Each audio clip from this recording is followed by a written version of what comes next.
Islands, and we got hit by a squall that blew like 50 or 60 knots. But after that went through, the weather's been decent enough. It's cold right now though, but it is very far north. So.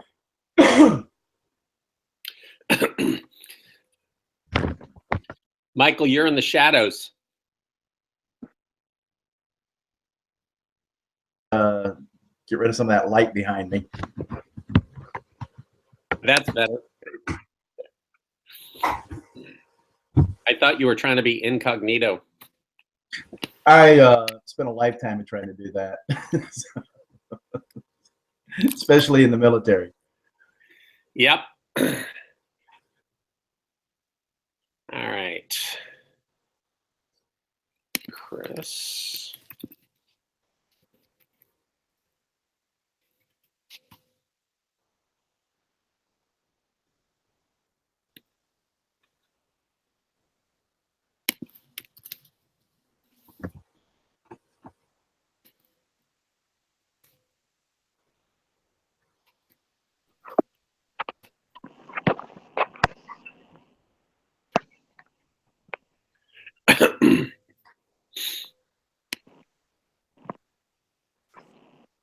Joshua. Hello. And Ross. Okay. Cool.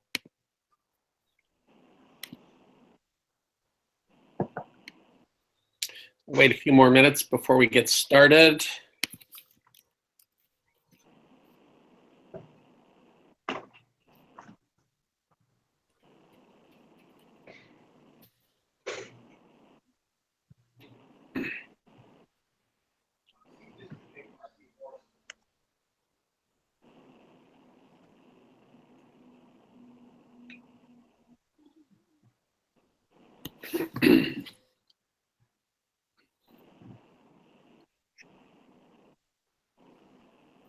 All guys tonight. That's unusual.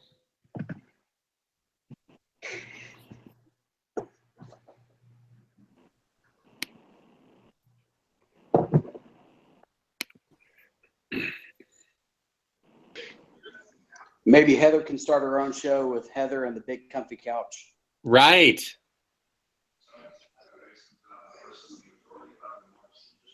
You must have children.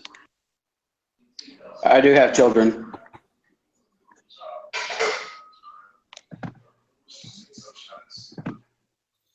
Question for you, sir. I'm sorry? I said I had a question for you. It seems to me Sure. about within the last week, you put out a tweet and you said, go to this site and read this. We'll be talking about it in the next 2 weeks or whatever. Am I okay? I cannot find that tweet. I can't find it on our home tweet. Can you No, I would. enlighten us? I thought we would talk about it in a Hangout. Okay. So, And I'm sorry. Go ahead. I was going to say I haven't been able to find that tweet. It's not on our home tweet page there. Oh. Or maybe it's just me. But nonetheless, I've been searching frantically to no avail. I think the one that you're talking about had to do with tariffs or international trade. And that's the topic for this week anyway. Okay. All right. Just get caught up. Got a full house tonight. I guess I had just asked that you retweet that or. Yeah. Thank you.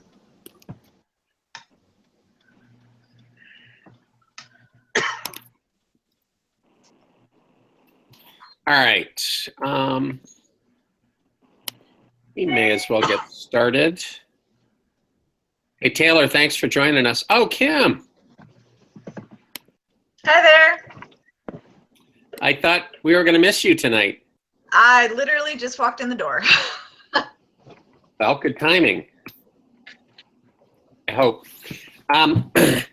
Okay, we are drawing to a close here this semester. Hello, Aaron. Welcome. This might be the most people we've ever had. That's good. Okay. So this week the topic is international economics, and so hopefully you've been reading about that. The basic theory is comparative advantage. Comparative advantage says that countries are always better off specializing in what they do best than in trying to do what everyone else is doing. If countries specialize in producing and trading those products in which they have a comparative advantage, they will maximize their income, which is better than they could do with any other way of producing, basically. So when countries use tariffs or quotas or other forms of protectionism, the result is going to be a reduction in national income. And so the average person is going to be worse off as a result of it. The reason that that protectionist sentiments regularly arise is because when we do specialize in our comparative advantage, there are winners and there are losers. There are more winners than there are losers, and because national income is the highest it can be, in principle, we ought to be able to compensate the losers so that they are no worse off than they would have been without the international trade, and everyone else, or at least the ones that are involved, will be better off. The problem is, in the real world, those compensating payments don't always get made.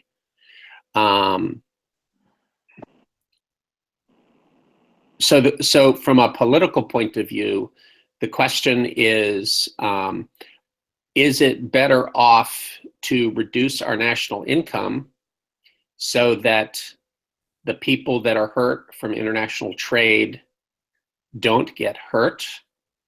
If not, then the alternative would be to do the best we can, but then find a way of more effectively compensating the people who lose from international trade. So that is our international economics course in a nutshell. We teach a whole semester on that.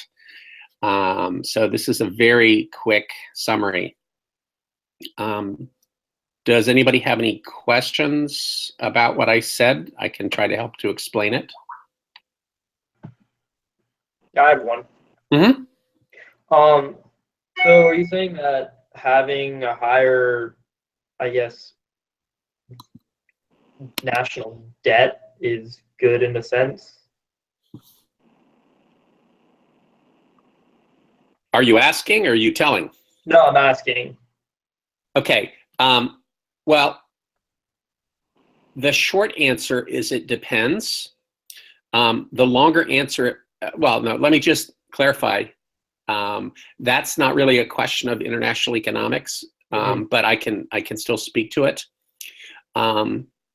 National debt happens when the government borrows money to fund various things. And so whether or not that's a good thing depends on what the government uses the money for. Okay, if an individual borrows money to go to college and as a result they end up earning a higher income for the rest of their lives, then we think of that as an investment and it's probably a good thing. And the same thing is true when government does it. It all depends on how the money is used. The size of the debt doesn't matter that much in and of itself. We actually spent a fair amount of time talking about this in the Econ 201 class. The real question is whether the debt is sustainable. And kind of a standard rule of thumb for that is as long as your deficit to GDP ratio is less than 5%, you ought to be able to handle it indefinitely. So the debt can grow really large as long as your economy is growing at least as fast as that is. Does that help? Yeah, it did. Thank you. Sure. Other questions? Questions about international? Questions about anything?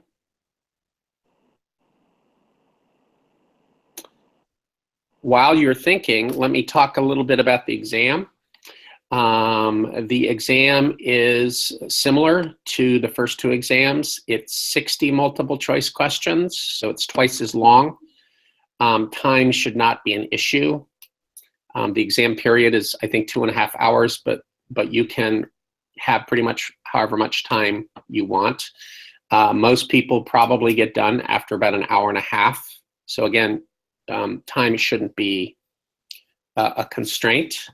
The advantage of doing the exams face-to-face is you can ask me questions, and hopefully I can help you. So if you're not sure what the question is asking, or if you want to tell me what you're thinking and ask if you're on the right track, I can help with that.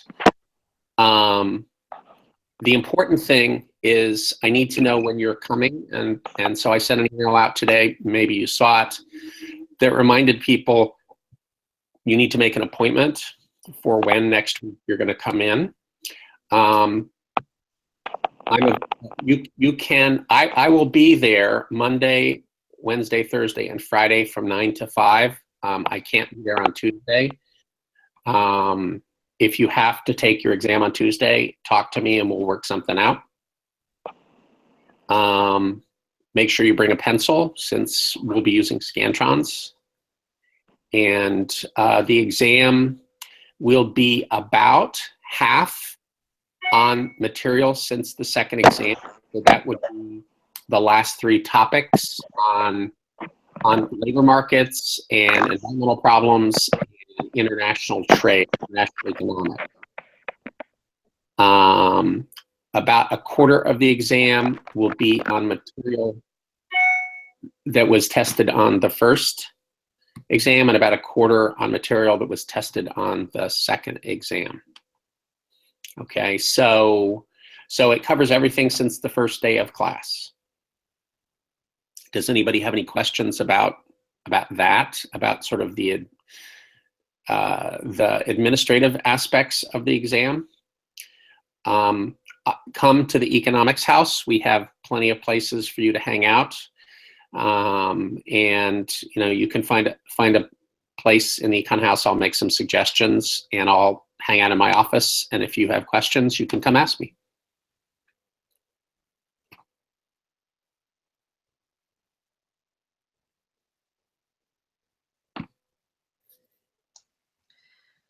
Will the online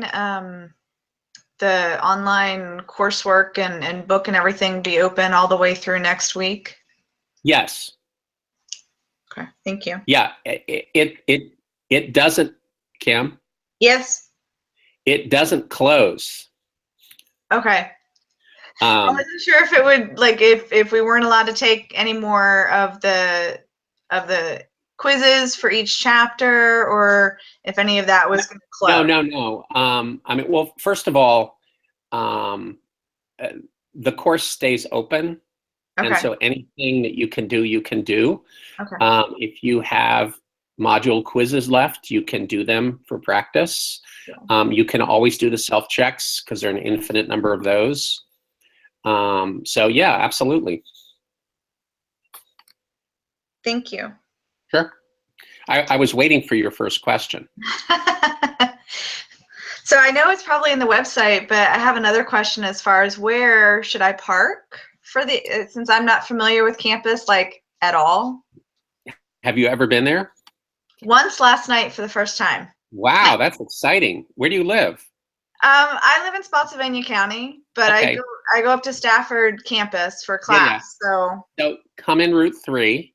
okay. Do you know where College Avenue is?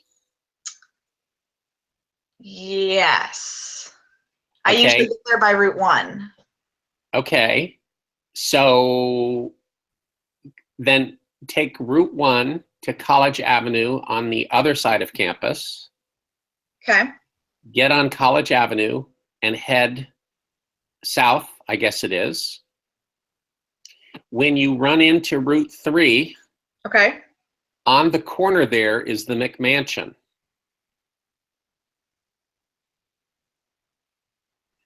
We're the house right before the McMansion on College Avenue. So there's a big sign out front that says Department of Economics. You can't miss it. Okay. Parking during finals tends to be a little easier than most days.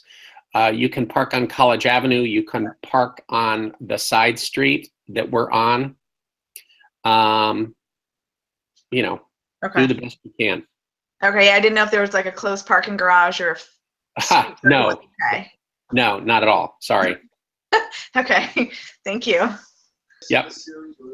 Excuse me. Hey, Kim, you can actually find a map of the Fredericksburg campus online, and it's actually got the Econ House. I don't know what it's actually called, but it's called by a different name. It's actually on there across from Bell Tower, across College Avenue from Bell Tower, and you can actually see it on the map. So whenever you're driving over there, you have some kind of reference point. Okay, thank you. Yeah, Kim, if you go to the course website and click on contact information, the map is there. Okay, thank you. Sure. And if you're late, Kim, if you're late, I will still be there waiting for you. So don't panic. Thank you. I'll try to come early. Yeah, yeah. Michael, was that you? Yes, sir. I was going to ask, parking out there on College Avenue, do you have to have a UMW sticker? You do not. To park on No, it's a public street. Okay, great. Okay. All right, thank you. But also, honestly, it's easier on the side streets. So like our house, there are only 2 houses on the block of College Avenue that we're in. There's the McMansion up against William Street.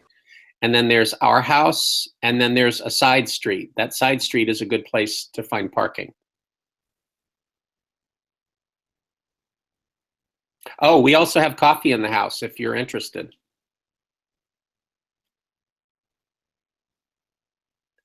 Or tea, if you're one of those types. Excellent.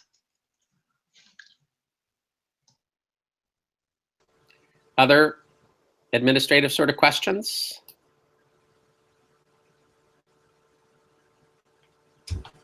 Again, you'll retweet that website that you had sent out earlier.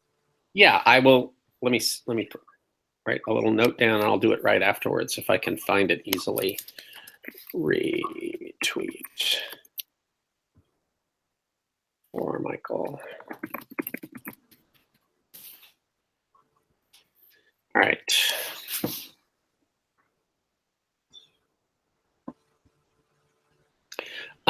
Okay, a couple things. One, if some of you were in my class last semester and you know you went through this experience before, one of the things that I try to do is improve the class over time, and I'm actually the main author of the Waymaker content.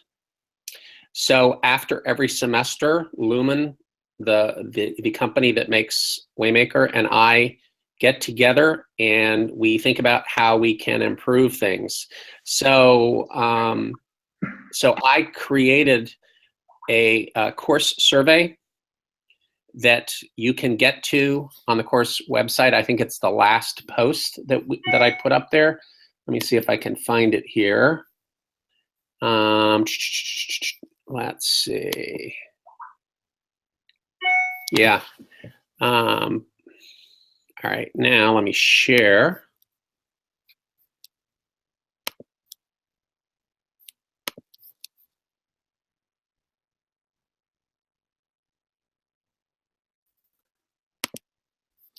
Can you see that? Anybody? Yes. Okay, so if you scroll down and you just click on that button, it'll take you into the survey. Survey is a Google form. It won't take you too long to work through it. What I'm doing in the survey, hold on, and stop. Yep, okay. What I'm doing in the survey is basically asking how you use Waymaker. For example, I ask what I think are kind of dumb questions like, did you do the quizzes and that sort of thing? But my hope by asking about how you use the survey is that we'll be able to get a better sense of what kinds of usages lead to better grades. So since 2012, after every course, I do an analysis of how people do on the final exam compared to, or controlling for things like your GPA and how many credit hours you have, and, you know, gender and other things like that. Since last fall, with this survey, I also want to tie in the way people use Waymaker. In order to do that, I have to be able to link your personal surveys with your personal data. I don't do that individually. I get a bunch of data from the registrar's office, and it's, you know, basically in alphabetical order by student names. So what I plan to do is take the survey results, sort them so they're in the same order as your personal data, link the two data sets together, and then delete the names. So at that point, I won't be able to tell, you know, who's who, or, you know, if Kim, for example, if you say, I never did any of the homework, ha ha ha, you know, I won't know that it's you who said that. Okay, so, you know, I hope that you will do this because it will help us improve the software. I won't actually get access to the data until well into the summer, so it'll be long after grades are in. How you respond will have no impact on your grade in this class. And in fact, you know, I don't want to know how you personally respond. It's really for the good of future students and future classes. So I really hope that you will take the survey. And if you do, then I will give you some extra credit. Some of you have been asking for extra credit. This is a great way to do it. It can't hurt you. So please participate. Okay. Anybody have any other questions?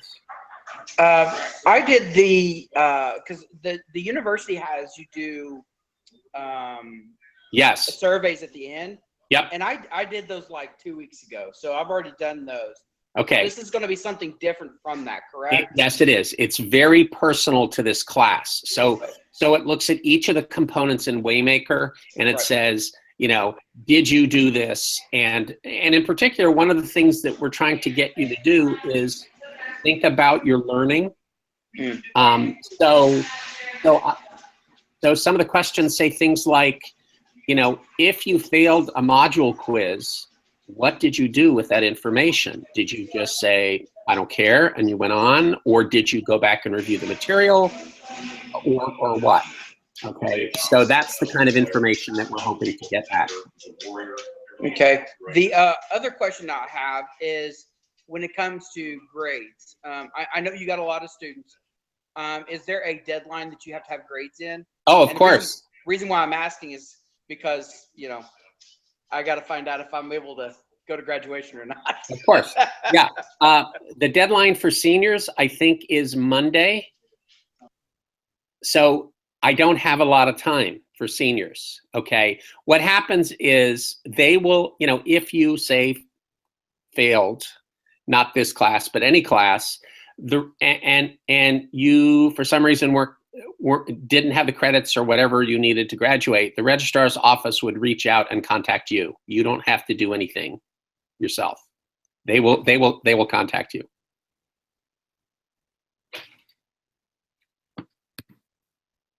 Chris? Got you, boss. Thank you. Okay, sure. Good. One other thing is I will be accessible over the weekend and into next week. If you're taking the exam on Wednesday, feel free to come by on Monday if you want help understanding something, or any day during the week. I should be around, except for Tuesday. And then I can always respond to emails.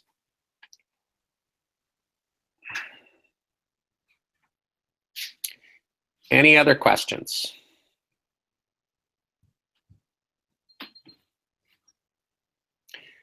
All right. Well, I guess I will let you guys go. You know how to reach me, and good luck. And I will see you in a week. Thank you, sir.